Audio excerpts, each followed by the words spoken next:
ஆதரவு இல்லாத நிலை, யார் நமக்கு ஆதரவு என்றெல்லாம் எண்ணங்கள் நிறைய பேருக்கு உண்டு. நம்முடைய வாழ்க்கை இப்படியே போய்விடுமா? இத்தோடு நாம் மடிந்து போய்விடுவோமா? இதற்கு மேல நமக்கு வாழ்க்கை உண்டா? ஏன் இந்த ஆண்டவன் என்னை படைத்தார்? இப்படியெல்லாம் சிந்திக்கிற மக்கள் ஏராளம் ஏராளம் உண்டு. ஒரு காலத்தில் நான் ரோமன் கத்தோலிக்க சபையில் இருந்த பொழுது என்னுடைய நிலைகள், என்னுடைய வாழ்க்கை முறைகள் எல்லாவற்றையும் பார்த்த பொழுது இந்த ஆண்டவரே வேண்டாம் என்று விலகிவிட்டேன். நான் கடவுள் இல்லை, இல்லவே இல்லை என்று சொல்லி நான் தீக்காவலை சேர்ந்து விட்டேன். இப்படிப்பட்ட எண்ணங்கள், ஏக்கங்கள் நிறைய பேருக்கு இருக்கிறது. இந்த காலத்தில் கிறிஸ்தவர்களுக்கு இருக்கிறது. எனக்கு ஏன் இப்படிப்பட்ட நிலை? நான் ஏன் கண்ணீர் வடிக்க வேண்டும்? என்னுடைய கண்ணீரை என் தேவன் கேட்க மாட்டாரா? என் மேல் அவர் அன்பு காட்ட மாட்டாரா?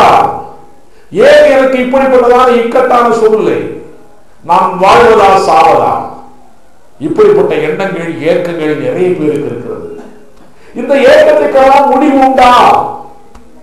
நிறைய பேர் இதற்கு முடிவு கிடைக்குமா கிடைக்குமா என்று ஏங்கி தவித்து கிடைக்காத நிலையிலேயே அவருடைய வாழ்க்கை போய் கொண்டிருக்கிறது.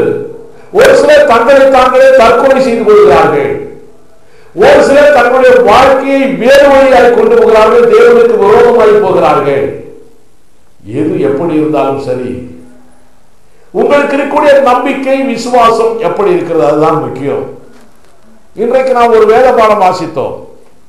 உங்களுக்கு தெரியும், ஆபிரகாம் என்ற ஒரு மனுஷன் தான், நம்ம எல்லாருக்கும் தெரிஞ்ச காரியம். இந்த ஆபிரகாம், அவனுக்கு குழந்தையே இல்லை. அந்த நேரத்தில் மனைவியினுடைய சொல்லை கேட்டு அந்த வீட்டில் வேலை செய்த அடிமை பெண்ணோடு போய் அடிமை பெண்ணுக்கு ஒரு குழந்தை பெற்றான். குழந்தையின் பெயர் இஸ்மவேல். அவன் அந்த குழந்தை வளரும் போது இவனுக்கு உண்மையிலேயே தேவனால் ஆசீர்வாதத்தினால் தேவன் கொடுத்த வாக்குத்தத்தத்தின்படியே ஒரு குழந்தை தன்னுடைய மனைவிக்கு பிறந்தது. அவன் ஈசாக்கு. ஆனால் இங்க உள்ள காரியம் என்னன்னா, ரெண்டு பேரும் ஒரே அப்பாவுக்கு பிறந்தவங்க தான். ஆனா ரெண்டு அம்மாவுக்கு, அப்படித்தானே? ஒரே அப்பாவுக்கு ரெண்டு அம்மா பிறந்தார்கள், வளர்ந்தார்கள். இருவருக்கும் கிட்டத்தட்ட வயது வித்தியாசங்கள் உண்டு, நிறைய வித்தியாசம்.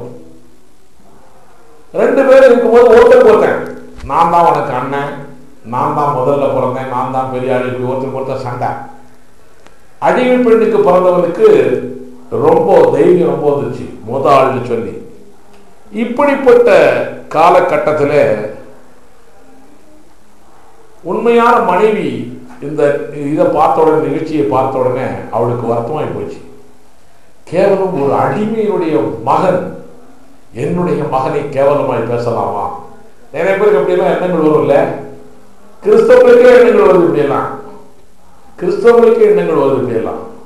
ஆபிரகாமுடைய மனைவி தேவனுடைய பிள்ளைதான், அவளுக்கும் அப்படிப்பட்ட எண்ணங்கள் வந்தது. உடனே தன்னுடைய கணவன்கிட்ட கூப்பிட்டு, இந்த பையனையே, இந்த பையனுடைய அம்மாவையும் அடிமையையும் உடனடியாக வீட்டை விட்டு துரத்து, இங்க இருக்கவே கூடாது. இதை கேட்டோன்னா அவருக்கு எப்படி இருந்துச்சு? வருத்தமா இருந்துச்சு. ஏன்னா தான் பேத்த பிள்ளைதானே, எப்படி இருந்தாலும் சரி, தன்னுடைய வித்திலே வருமானவன்.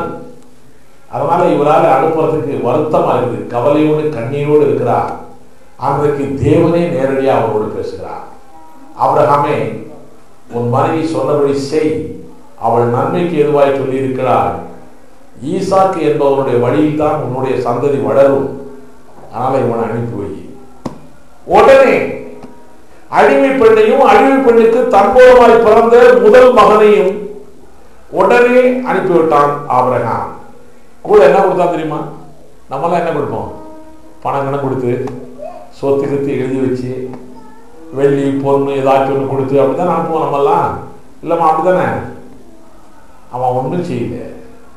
ஒரு பாட்டில் தண்ணி மாத்திரம் ஒரு துரு தீட்டு வைக்கிறாங்க. எத்தனை லிட்டரோ தெரியல, 10 லிட்டர் இருக்குமா தெரியல. அது தண்ணி மாத்திரம். ஏன்னா அந்த ஊர்ல தண்ணியே கிடைக்காது, பாலைவனங்கள். சரி, தண்ணி குடிச்சிட்டு எங்கேயாச்சும் போய் பொழைச்சிக்க போ, விரட்டி விட்டாச்சா? அவளும் வருத்தத்தோடு போகிறாள். அவருடைய வாழ்க்கை எப்படி இருக்கிறது? இப்பொழுது கண்ணீராய் கவலையாக இருக்கிறது. இனி நான் பிழைப்பேனா? இனி நான் உயிரோடு இருப்பேனா? என் மகனும் நானும் எப்படி வாழ்வோம்? இப்படிப்பட்ட எண்ணத்தோடு, இப்படிப்பட்ட கவலையோடு, கண்ணீரோடு போய் கொண்டிருக்கிறார். சகோதரனே, சகோதரி, உங்களுக்கும் சொல்கிறேன், நம்முடைய வாழ்க்கையும் சில நேரங்களிலே இப்படித்தான் இருக்கும். இன்றைக்கு கூட பலருக்கு அப்படிப்பட்ட நிலைகள் இருக்கலாம். உங்களுக்காக தேவன் இப்படிப்பட்ட வார்த்தைகளை சொல்கிறார் என்று நீங்கள் நினைத்துக் கொள்ளுங்கள். கண்ணீரோடு போனாய், கவலையோடு போனாய், சமாதானம் இல்லாமல் போனாய், போய்கொண்டே இருக்கிறாய். ஒரு படத்துல காகித ஓடம் கடலை மீது போவது போல மூவரும் போவோம், அப்படியே போயிட்டு இருப்போம். காகித ஓடம் கடலின் மேல போச்சுன்னா என்னங்க ஆகும்? காகித ஓடம் கடல் அலை மேல் போனால் என்ன ஆகும் சொல்லுங்க, அம்மா சொல்லுங்க நீங்க. காகித ஓடம் கடல் அலை மேலே போயிட்டு இருந்தா என்ன ஆகும்? என்ன ஆகும் சொல்லுங்கள? பேச மாட்டீங்களா? அம்மா சகோதரி என்ன ஆகும் சொல்லி பார்க்கலாம். மூழ்கிடும். அவங்க கரெக்டா சொன்னாங்க, மூழ்கிற அத்தோட அவுட்டு. இப்ப இவர் காகித ஓடத்தோட போய் கொண்டிருக்கிறார். ஆதரவு இல்லை, வாழ்க்கை இவ்வளவுதான், இனி எனக்கு எதிர்வாழ்வு உண்டா, எதிர்காலம் உண்டா? தன்னோடு இருந்து ஒரு மகனை பெற்ற ஆபிரகாமும் தள்ளிவிட்டான். ஒரு வகையில பார்த்தா புருஷன் சொல்லிக்கலாம் இல்லையா, ஒரு வகையில பார்த்தா தன்னுடைய மனவாளன் என்று சொல்லிக் கொள்ளலாம். ஒரு வகையில அவனும் தள்ளிவிட்டான். அந்த வீட்டில இருந்த எஜமானி அம்மாவும் தள்ளிவிட்டாள். கையில காசு இல்லை, பணம் இல்லை, ஒண்ணும் இல்லை, போயிருக்கிறாள். ஒரே ஒரு பாட்டில் தண்ணி தான். பையனை தூக்கிட்டு போயிட்டே இருக்கிறாங்க. போகிற வழியிலே தண்ணி அவன் கேட்பான், பையன் கேட்பான் தண்ணி, இந்த அம்மாவும் தண்ணி குடிப்பான், குடிச்சுட்டே போயிட்டே இருக்கிறாங்க. எந்த ஊருக்கு போலாம், எந்த ஊருக்கு போலாம். எதிர்காலத்தை பற்றி எண்ணமே அவங்களுக்கு தெரியல. இந்த ஆண்டவர் கைவிடுவாரா? இந்த ஆண்டவர் எனக்கு உண்டா? ஆபிரகாமை ஆசீர்வதிக்கிற ஆண்டவர் ஆபிரகாமின் வித்தான இந்த பையனை ஆசீர்வதிப்பாரா? இப்படிப்பட்ட எண்ணத்தோடு போய் கொண்டிருக்கிறார்கள். கொஞ்சம் தூரம் போன தண்ணி பூரா தீர்ந்துச்சு. பாலைவனம், பாலைவனத்துல தண்ணியே இருக்காது. பாலைவனம் தண்ணியே இல்லை. கொஞ்சம் தூரம் போன பையன் தண்ணிக்கு அழுகுறான். அழுது அழுது அழுது சின்ன பையன்லாம் அழுது அழுது அழுது செத்து போயிடுவான் சீக்கிரமா. பெரிய ஆட்கள் நாட்டி கொஞ்ச நாளைக்கு இருப்பாங்க உயிரோடு, ஒரு நாள் 2 நாளைக்கு தான் இருப்பாங்க இல்லையா? தண்ணியும் சாப்பாடும் சாப்பிடாம ஒரு மனுஷன் எத்தனை நாள் வரைக்கும் இருக்க முடியும் தெரியுமா உங்களுக்கு? 40 நாள் தான் இருக்க முடியும், அதுக்கு மேல இருக்கவே முடியாது. 40 நாள் தான். ஆனா சின்ன பிள்ளைங்கள்லாம் உடனே கூட மறித்து போகும், செத்து போகும். இது சாகக்கூடிய நிலையில் இருக்குது. அம்மாவால் அதை காண சகிக்கல. நிறைய அம்மாமார் எப்படித்தாங்க, குழந்தைகள் சாப்பாட்டுக்கு இல்லாம கவலைப்படும் பொழுது, குழந்தைகள் ட்ரெஸ் இல்லாம கவலைப்படும் பொழுது நிறைய பேர் விரக்தி அடைகிறார்கள். என்ன செய்வோம் என்று தெரியாமல் இருக்கிறார்கள்.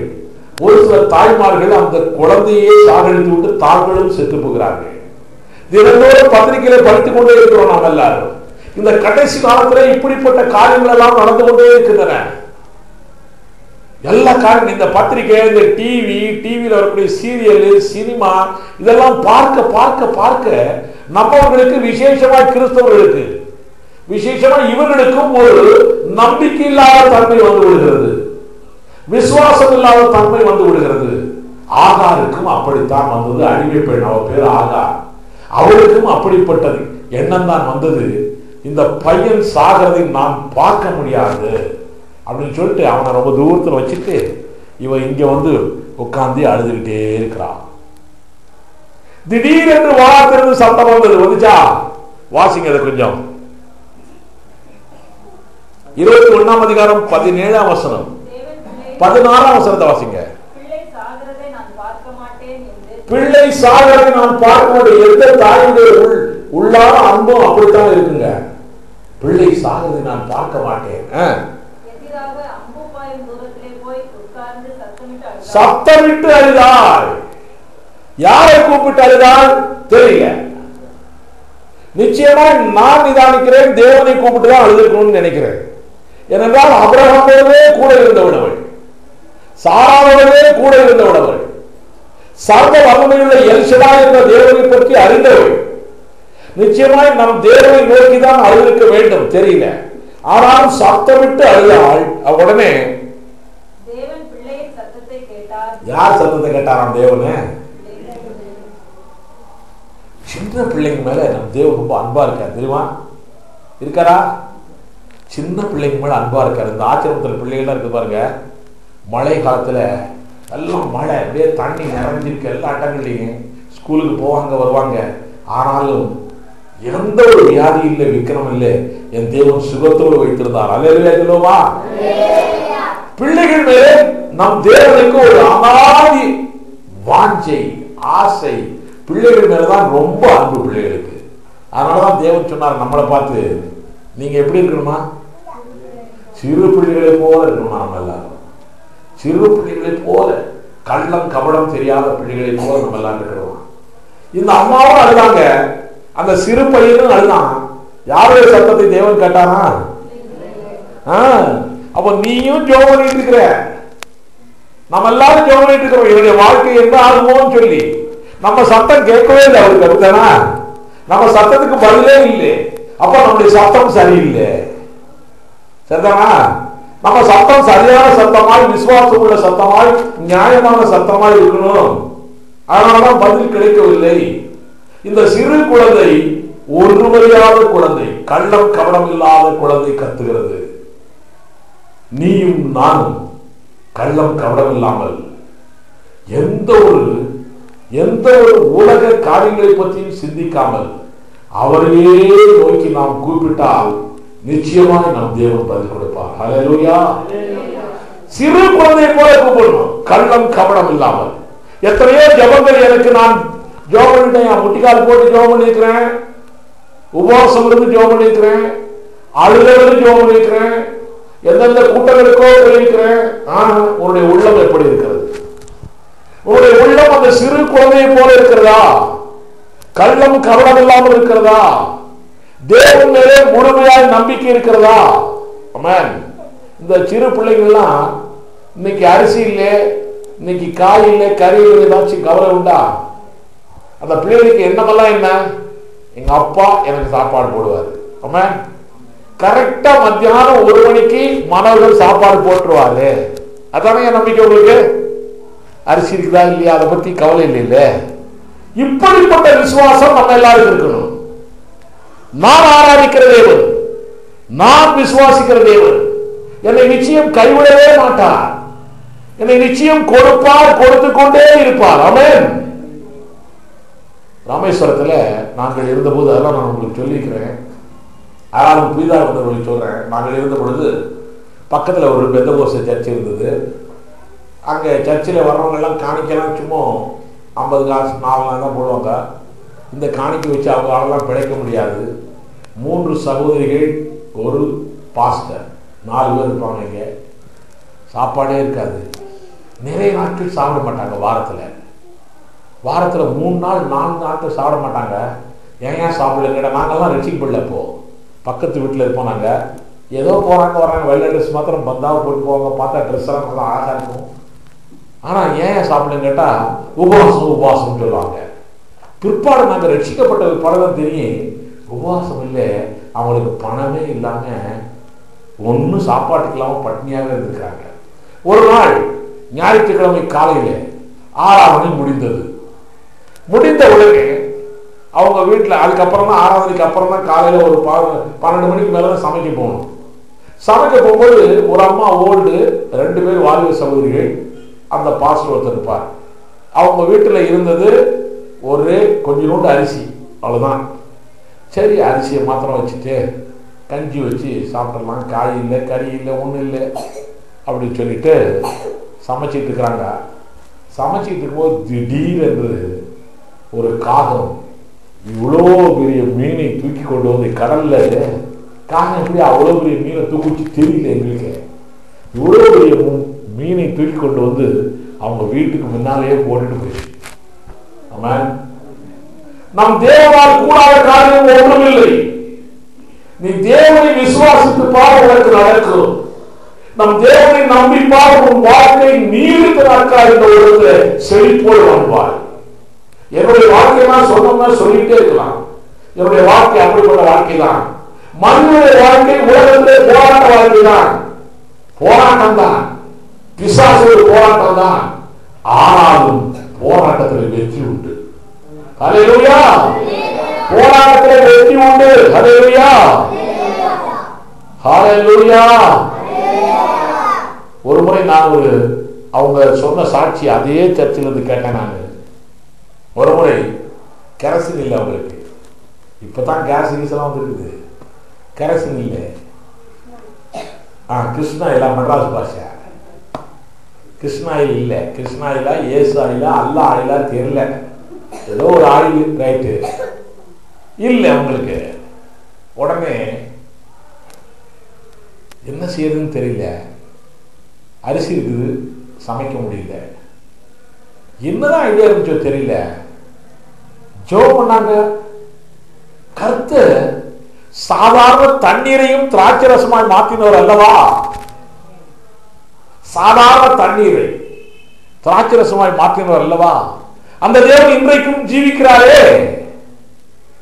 இந்த விசுவாசத்தோடு தண்ணியை உள்ள ஊத்தி, எதுக்குள்ள? ஸ்டவ்வுக்குள்ள ஊத்தி கொளுத்துறாங்க. எரியுது, எரிஞ்சுக்கிட்டே இருக்குது. சமைச்சு முடிச்சாங்க, அதுவும் ஆண்டு போய். அல்லேலூயா. இது என்ன மகாபாரதம், ராமாயணம் நினைச்சீங்க? இது நடந்த சரித்திரம். என் தேவனால் எல்லாம் கூடும். என் தேவனால் கூடாத காரியம் ஒன்றுமில்லை. ஆமென். நீ விசுவாசித்தால் தேவனுடைய மகிமையை காண்பாய். விசுவாசம் எப்படி சின்ன பிள்ளைகளை போல இருக்கு. நம்பிக்கையோடு. எங்க அப்பா, எங்க ஹாஸ்டல் வார்டன் மனோகரன் 1 மணிக்கு கரெக்டா சாப்பாடு கொடுத்துருவார். நம்பிக்கையோடு இருக்கணும். ஆமென். நம்பிக்கையோடு இருந்தால் சாப்பாடு உண்டு. அப்படித்தானே? இந்த மனோகரன் எங்கேயா கொடுக்க போறாரு? நம்பிக்கை இல்லாம போனா அவரே கொடுக்க மாட்டார். அது வேற தொல்லை. ஆக நம்பிக்கை இருந்தால் தேவன் நம்மை உயர்த்துகிறார். அதுபோல இந்த சின்ன பையன் என்னதான் சத்தம் போட்டு அழுதானா தெரியல. வாசிங்க அதை மறுபடியும். தேவன் பிள்ளையின் சத்தத்தை கேட்டார். தேவன் பிள்ளையின் சத்தத்தை கேட்டார். தேவதூதன் வானத்திலிருந்து ஆகாரை கூப்பிட்டு ஆகாரே உனக்கு என்ன சத்தத்தை கேட்டது. யாருடைய சத்தத்தை கேட்டாரு? பிள்ளையின் சத்தத்தை. கூப்பிட்டது யார? ஏங்க அப்படியே அந்த பையனே கூப்பிட்டு, கவலைப்படாத தம்பி, உனக்கு நான் சாப்பாடு தர்றேன் அப்படின்னு அந்த பையன்கிட்ட சொல்லிக்கலாம்ல. சின்ன பையனுக்கு சிந்திக்கும் அறிவு இல்லை. சின்ன பையனுக்கு என்ன சொன்னாலும் உணர்வு இருக்காது, சிந்திக்க முடியாது, விசுவாசம் வருவதற்கு வாய்ப்பு இல்லை. இப்போ பெரியவங்க சிந்திக்க முடியும். நாம் பெரியவங்களாலையும் வார்த்தைகளை கேட்டும் நான் சிந்திக்க மாட்டேன் என்று சொன்னால் உன் வாழ்வு அப்படித்தான் போதும். நீ சிந்திக்கிற எண்ணம் வேணும். வாசிங்க.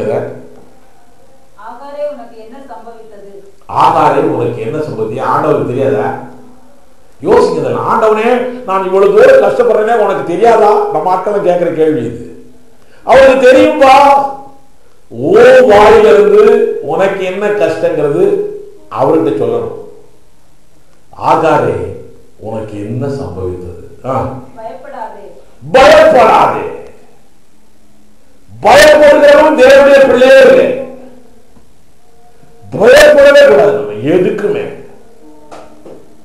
எதுக்குமே பயப்படக்கூடாது. ஆமென்.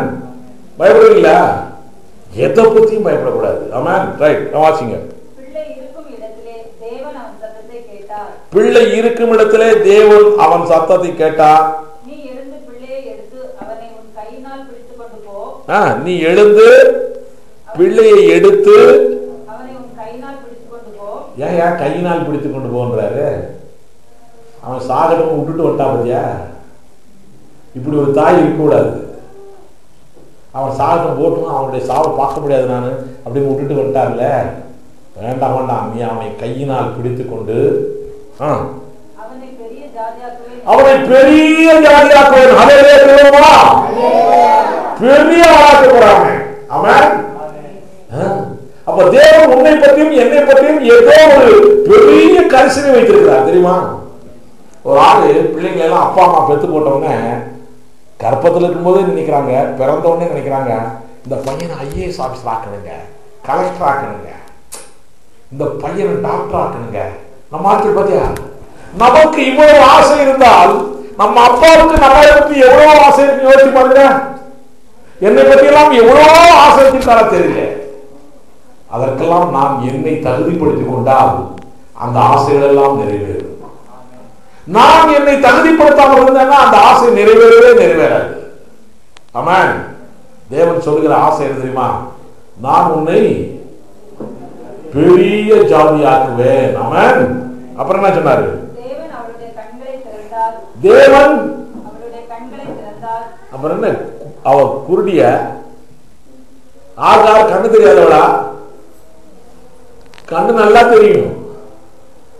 கண்களை திறந்தால்தான் நிறைய பேருக்கு மனக்கண் திறக்கப்படவில்லை. இன்னும் நிறைய பேருக்கு சிந்தனை கண்கள் திறக்கப்படவில்லை. நிறைய பேருக்கு அறிவு கண்கள் திறக்கப்படவில்லை. நிறைய பேருக்கு தேவனுடைய வார்த்தை பற்றிய கண்கள் திறக்கப்படவில்லை. நிறைய பேருக்கு தேவனை பற்றிய அறிவு கண்களே திறக்கப்படவில்லை. அப்படித்தான் ஆகார் இருந்திருக்கிறார். ஆகாரின் கண்கள் திறக்கப்பட்டன. அப்புறம் அப்பொழுது அவள் ஒரு தண்ணீர் துறவை கண்டு போய் துருத்தியிலே தண்ணீர் நிரப்பி பிள்ளைக்கு குடிக்க கொடுத்தாள்.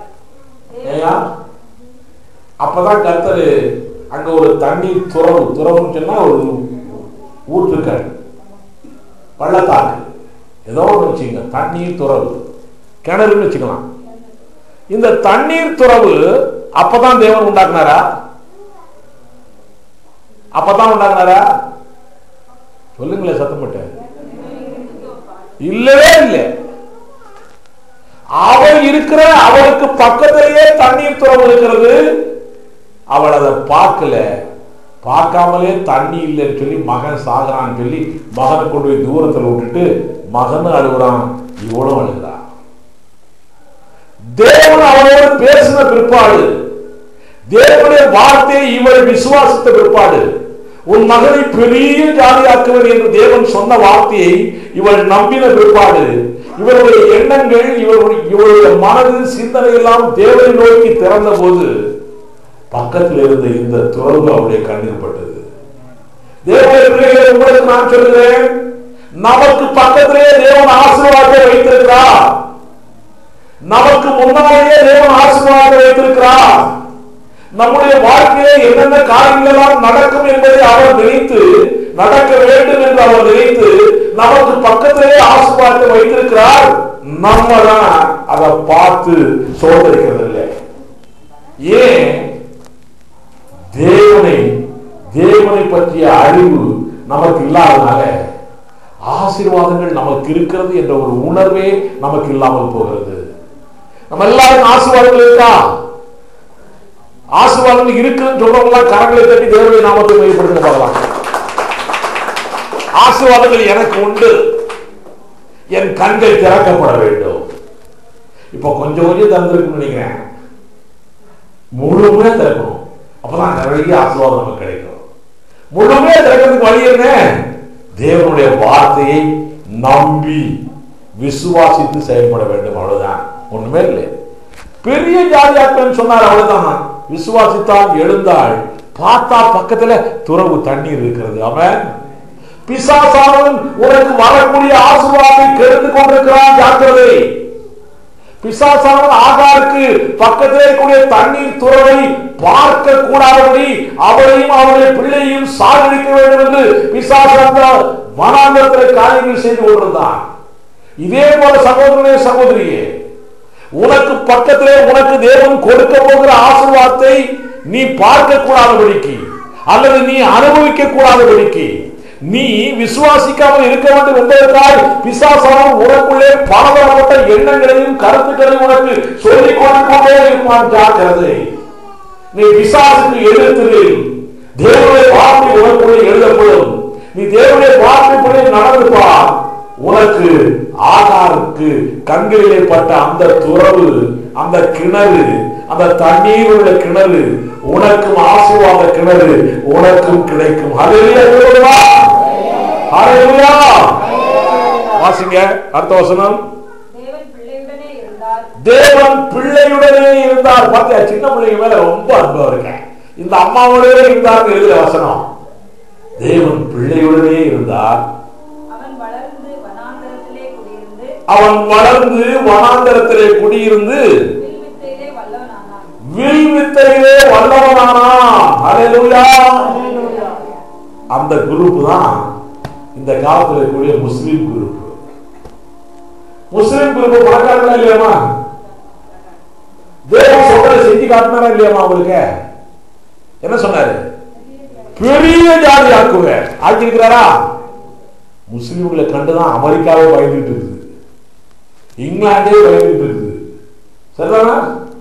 பெரிய ஜாதியாக்குவேன் என்று தேவன் சொன்னார். அதை விசுவாசித்தான், அதன்படியே செயல்பட்டான். இன்றைக்கும் பெரிய ஜாதியா இருக்கிறார்கள். அவன் அவங்க இருக்கக்கூடிய லேண்ட் இருக்கு பார்த்தீங்கன்னா, நிலங்கள், அங்க தண்ணியே கிடைக்காது. தோண்டனா என்ன கிடைக்கும் தெரியுமா?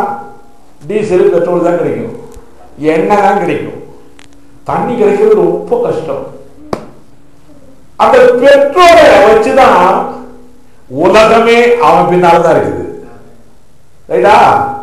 காருனா பெட்ரோல், ஏரோப்ளேனா பெட்ரோல், ரயில்னா பெட்ரோல், எல்லாம் பெட்ரோல். கேஸ் வீட்டுக்கு வைக்கிறோம் இப்போ, அதெல்லாம் அங்க இருந்தா வருது. எல்லாம் அவன்தான். கேஸ், டீசல், ஆயில், தார், ரோடு தார் போறாங்க. தார் கூட அங்க இருந்தா வருது. எல்லாம் அங்கதான். ஆமென். பாரு, அவனைத்தான் உலகமே நாடிட்டு இருக்கு, தேடிட்டு இருக்கு. அவன் பெட்ரோல் அனுப்புவாங்கன்னு சொல்லிட்டான்னா நம்ம ஊர்ல பெட்ரோல் விலை கூடிடுது. அங்க வெளிநாட்டுல இருந்து பெட்ரோல் வரலன்னு வச்சுக்கோ, இங்க விலை கூடிடுது. பத்தியா, என்னதான் ஸ்டாக் வச்சிருந்தாலும் இருக்கிற வரைக்கும் தான் உபயோகிக்க முடியும். நம்ம ஊர்ல பெட்ரோல் விளைய மாட்டேங்குதே. அந்த தேவன் தண்ணி இல்லாத இடத்தையும் அவர்களை பயங்கரமாக உயர்த்தி பயங்கர ஐஸ்வர்யவான்களாய் மாற்றி, யார் அவரு? அடிமை பெண்ணுக்கு பிறந்தவன். சரிதானா? அடிமை பெண்ணுக்கு பிறந்த இஸ்மவேலுடைய சந்ததி இன்றைக்கு பெரிய ஜாதியாக இருக்கிறது. வேலைக்காரனுக்கு பிறந்த பிள்ளையே இப்படி இருந்துச்சுன்னா, உண்மையிலேயே சொந்த மனைவிக்கு பிறந்த ஈசாக்குடைய சந்ததி எப்படி இருக்கும்? எப்படி இருக்கும்? அதை விட பலமா இருக்கும். அவன் நீங்களும் நான் யாரு? ஆபிரகாமுடைய சந்ததி. போட்டுக்கலாம். கலாத்தியர் 3ஆம் அதிகாரம் 7ஆம் வசனம் வாசிங்க சீக்கிரம்.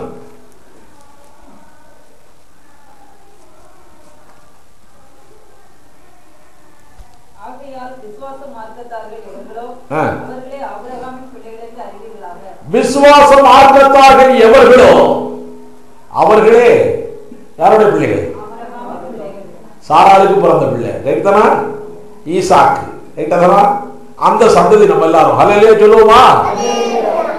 கேவலம் அடிமை பெண்ணுக்கு ஆகாருக்கு பிறந்த இஸ்மவேலையே தேவன் பெரிய ஜாதியாக்கி இன்னைக்கு நம்ம கண்முன்னால் பார்த்து கொண்டிருக்கிறோம். அந்த ஜாதி பெரிய ஜாதியாக இருக்கிறது. இன்றைக்கு நம்ம கண்முன்னால் பார்த்து கொண்டிருக்கிறோம். முஸ்லிம்கள் எல்லாம் பெரிய ஜாதியாக இருக்கிறார்கள். அவன் உலகமே அவர்களை நோக்கிதான் பார்த்து கொண்டிருக்கிறது. அவன் அப்படின்னா விசுவாசம் மார்க்கத்தின் கூட்டமாகிய நாம், ஆபிரகாமின் பிள்ளைகளால் மாறி இருக்கிற நாம் எந்த அளவுக்கு நமக்கு ஆசீர்வாதம் இருக்க முடியுமா? எந்த அளவுக்கு இருக்குங்க? என்னங்க சொல்லிட்டே போலாம். மத்தியா ஸ்தோத்திரம். அப்ப என்னுடைய புஸ்தகத்தை வாசிச்சிருக்காரு போல. நான் அப்படித்தான் எழுதுவேன். அடிக்கடி எழுதி கொண்டே போகலாம். அப்படித்தான் எழுதுவேன் நான். ஸ்தோத்திரம். ஆக நிச்சயமாக இந்த ஆகாருடைய பையனுக்கே அவ்வளவு ஆசீர்வாதத்தை கொடுத்த தேவன் ஆபிரகாமுடைய சந்ததிக்கு பெரிய ஆசீர்வாதத்தை கொடுப்பார். நாம் செய்ய வேண்டியது ஒன்றே ஒன்று, சிறு பிள்ளையை போல இருந்து கவனம் இல்லாமல் இருந்து தேவனை நோக்கி பார்த்துக்கிட்டே இருக்கணும். இந்த ஒரே ஒரு காரியம் மாத்திரம் சொல்றேன். இஸ்ரவேல் மக்கள் 400 வருடங்களாய் அந்த சின்ன பிள்ளைக்கு பிஸ்கட் கொடுங்க. 400 வருடங்களாய் அடிமைகளாக இருந்தார்கள் எகிப்து தேசத்தில். 400 வருஷம் அடிமை. சினிமாவில எல்லாம் பார்த்தீங்கன்னா பயங்கரமா காட்டுவாங்க. செங்கல் அறுக்கிறது, மண்ணு மிதிக்கிறது, பயங்கரமா கஷ்டப்பட்டு அடிக்கிறது, உதைக்கிறது, அவங்களுக்கு சாப்பாடு கொடுக்கறது இல்லை, ரத்தமெல்லாம் சேர்ந்து சிந்துறது, எல்லா காரியங்களும் பார்க்கலாம். பாருங்க, 400 வருடங்களாய் அவர்கள் அடிமைத்தனத்தில் இருந்தார்கள். வாசிங்க ஒரே ஒரு வசனம், எண்ணாகமம் 20ஆம் அதிகாரம் 16ஆம் வசனம்.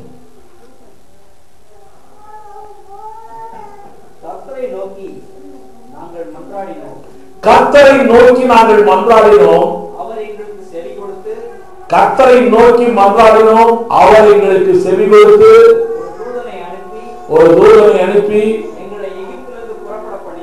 எங்களை எகிப்திலிருந்து புறப்பட பண்ணினார். ஹல்லேலூயா. கர்த்தரை நோக்கி நாங்கள் மன்றாடினோம், எங்களுடைய மன்றாட்டை என் தேவன் கேட்டார், ஒரு தூதனை அவர் அனுப்பினார், நாங்கள் விடுதலையாகி வந்தோம். 400 வருஷமா விடுதலை ஆகாத போது அவங்க என்ன நினைச்சிருப்பாங்க நினைக்கிறீங்க நீங்க? இந்த ஆண்டவர் நம்மளை விடுதலை பண்ணவே மாட்டாரு, நம்ம தாத்தா செத்து போயிட்டான், நம்ம பாட்டி செத்து போயிட்டாங்க, நம்ம அப்பா செத்து போயிட்டாங்க, 400 வருஷத்துல எல்லாரும் செத்து போயிடுவாங்கல்ல, எல்லாம் போயிட்டாங்க, நம்மளை எங்க விடுதலை பண்ண போறாரு அப்படியே நினைச்சாங்க. இல்லை, தேவனுடைய வார்த்தையின் மேலே விசுவாசம் இருந்தது. ஆபிரகாமிடம் சொன்ன வார்த்தை, இந்த மக்களை நான் விடுதலை பண்ணுவேன் என்று ஆபிரகாமிடம் சொல்லி இருக்கிறார். அந்த வார்த்தை அப்படியே நம்பி இருக்கிறார்கள் 400 வருஷமா. ஹல்லேலூயா.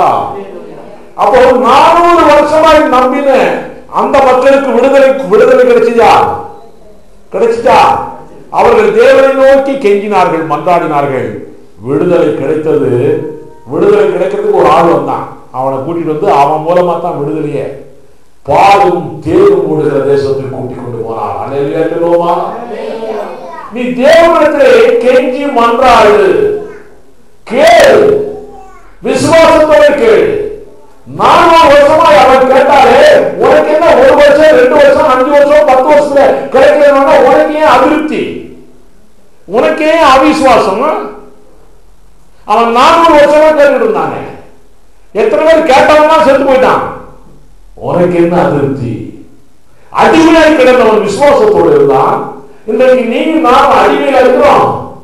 என் தேவனுடைய பரிபூர்ண விடுதலையை கொடுத்து இந்த உலகத்தின் பூமியின் கடைசி வரைக்கும் நான் உன்னோடு இருப்பேன் என்று சொல்லிவிட்டு போன தேவன், என்னுடைய சமாதானத்தை உங்களுக்கு நான் வைத்துவிட்டு போகிறேன் என்று சொல்லிவிட்டு போன தேவன், என்னுடைய அதிகாரத்தை உங்களுக்கு நான் கொடுத்திருக்கிறேன் என்று சொல்லிவிட்டு போன தெய்வம், என்னுடைய ஆசீர்வாதங்களை எல்லாம் உங்களுக்கு முன்னாக வைத்திருக்கிறேன் என்று சொல்லிவிட்டு போன தெய்வம், இப்படிப்பட்ட தெய்வத்தை நீங்கள் கொண்டிருக்கிற ஜனங்கள் பாக்கியம் உள்ள ஜனங்கள் அல்லவா? அன்றைக்கு அடிமையில இருந்தவர்கள் 400 வருஷமாய் தேவனை நோக்கி கூப்பிட்டார்கள், விசுவாசத்தோடே கூப்பிட்டார்கள். தேவன் சத்தத்தை கேட்டார். நீ உடனே ஜெபம் ஒரு வாரம் நடக்கலன்னா செப்பா, ஒரு மாசம் நடக்கலன்னா செப்பா, ஒரு வருஷம் நடக்கலன்னா செப்பா. 1 வருஷத்துக்கு மேலே யாருக்கும் விசுவாசத்தோடு ஜெபம் பண்ணதான் தெரியல இருக்கு. அப்ப நான் 1 வருஷத்துக்கு மேலே விசுவாசத்தோடு ஜெபம் பண்ணேன்னு சொல்றாரு கைதுக்கு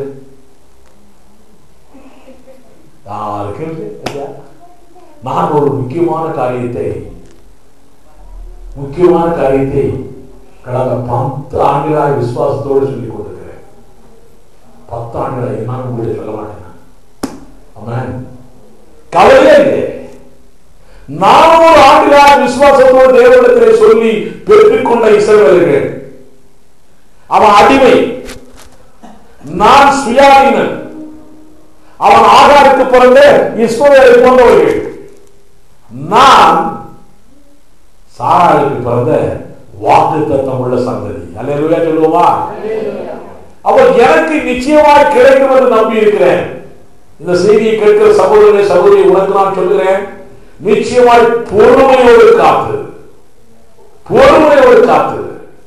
தேவன் நிச்சயமாய் உனக்கு செய்வார். நீ நினையாத நேரத்தில், நீ நினைக்காத நேரத்தில் உனக்கு காரியங்கள் நடக்கும். நினைக்க மாட்டான், இப்படியும் நடக்குமா அப்படியெல்லாம் எண்ணங்கள் நமக்கு வரும் தெரியுமா? எனக்கு அப்படியெல்லாம் காலங்கள் நிறைய உண்டுங்க. இப்படியும் நடக்குமா, இப்படி எனக்கு ஆசீர்வாதம் கிடைக்குமா, இப்படியுமா? இப்படிப்பட்ட ஒரு ஆச்சரியமான நிலையில தேவன் செய்வார். இதுதான் தேவன் செய்கிற அதிசயங்கள். அல்லேலூயா. அந்த அடிமையில இருந்த மக்களுக்கு அதிசயங்களை செய்து வெற்றி வாழ்க்கைக்கு கொண்டு போன தேவன் உன்னுடைய வாழ்க்கையின் வெற்றி வாழ்க்கையை கொண்டு போவாரா, கொண்டு போக மாட்டாரா? கொண்டு போவாரா? விசுவாசம் இருக்குதா? விசுவாசம் இருக்குதா? ஸ்தோத்திரம். விசுவாசத்தோடு செயல்படுங்கள், தேவன் பெரிய காரியங்களை செய்வார். அல்லேலூயா.